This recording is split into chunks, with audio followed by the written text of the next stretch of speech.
Hola queridos estudiantes, en el día de hoy hablaremos del tema Inicio de la Edad Moderna, Renacimiento, Reforma y Contrarreforma. Acompáñenme. Con el Renacimiento se da inicio a la Edad Moderna, la cual es el tercer periodo histórico en que comúnmente se divide la historia universal y especialmente la europea. Está comprendido entre los siglos XV y siglo XVIII, luego de la Edad Media y antes de la llamada época contemporánea.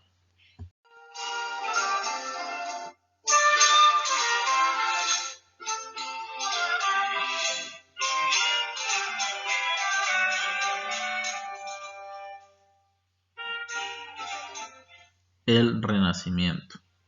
El Renacimiento fue un proceso sociocultural surgido en Italia durante el siglo XV y se extendió paulatinamente por toda Europa, y que finalmente cambió el mundo por completo.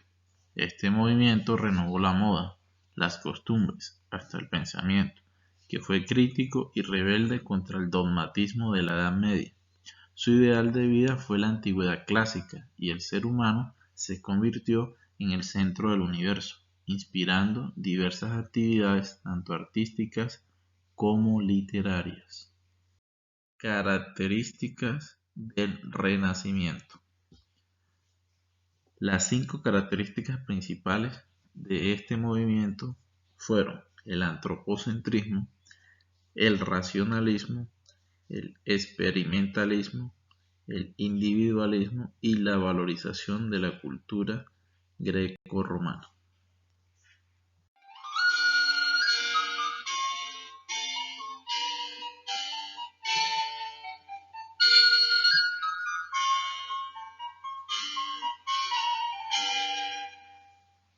El humanismo. En el Renacimiento surgió una corriente de pensamiento llamada el humanismo, la cual ubicó al hombre en el centro del universo y del conocimiento, es decir, privilegió el antropocentrismo sobre el teocentrismo. El humanista más destacado fue Erasmo de Róterdam, sacerdote de los Países Bajos, quien criticó las costumbres y supersticiones del clero. En su obra, Elogio de la Locura, puso en duda muchos principios católicos de la época. El Renacimiento en la literatura, las artes y la ciencia. En la literatura, la difusión de la imprenta permitió una importante circulación de libros con absoluta libertad, hasta comienzos del siglo XVI, cuando se inició la censura.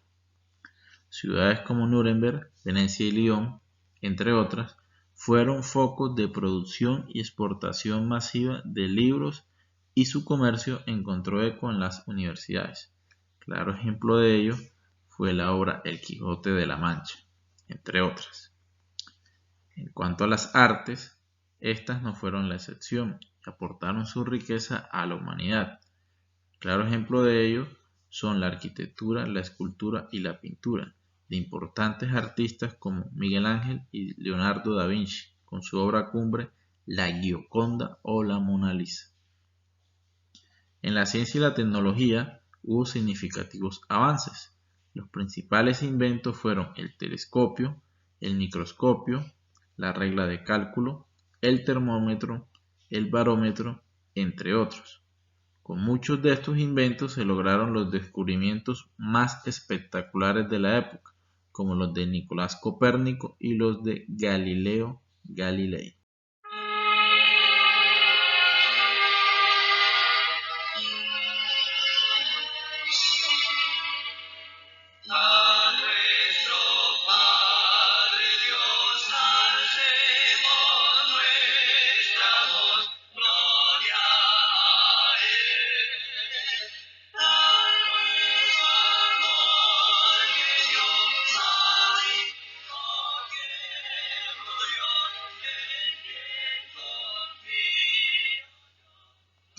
Reforma y Contrarreforma.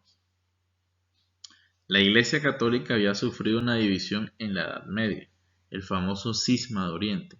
Sin embargo, el ambiente y tantos sucesos que acontecieron en ella en esta época facilitaron que muchos inconformes alzaran su voz para manifestar su descontento mediante propuestas que encaminaran el rumbo de la Iglesia. Sin embargo, esto no sucedió, sino que por el contrario agilizó la ruptura del cristianismo en dos sectores, la tradicional Iglesia católica y los protestantes. Martín Lutero, en Alemania, fue el primero en proponer reformas a la Iglesia católica, esto con el fin de romper con el dogma establecido, poniendo fin a la unidad de la cristiandad occidental. En Inglaterra, la misma motivación política, impulsada por el deseo de reforzar la monarquía autoritaria, propició la separación respecto a la Iglesia de Roma, cuando Enrique VIII decidió crear la Iglesia anglicana en 1534. Enrique VIII era muy católico, pero deseaba divorciarse de su esposa Catalina de Aragón, lo cual estaba prohibido por la Iglesia.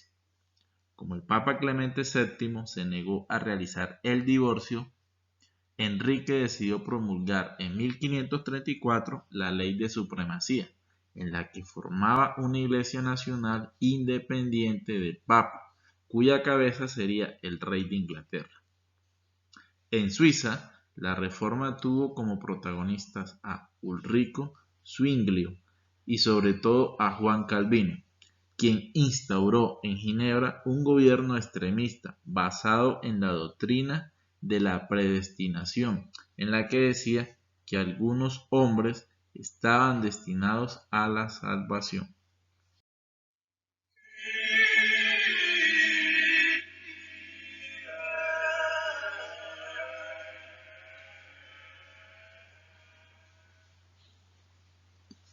La Contrarreforma.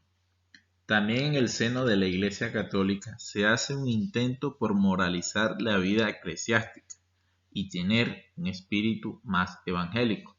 Los jesuitas intentan una conciliación con los protestantes, para lo que elaboran el mito de la Iglesia primitiva y defienden el estudio del Evangelio. Pero los jesuitas tienen un voto de obediencia al Papa que será la esencia de la Contrarreforma. Además, los jesuitas negarán la religiosidad íntima en favor de los grandes ritos. La Contrarreforma toma cuerpo en el Concilio de Trento, llevado a cabo entre 1545 y 1563, que se convoca a petición de todo el mundo para resolver los litigios planteados que en un principio pretendían reconciliar a la Iglesia católica con los protestantes, pero triunfaron las tesis más intransigentes. Con esto culminamos el tema de la Edad Moderna, Renacimiento y Reforma y Contrarreforma. Gracias por su atención. Hasta pronto.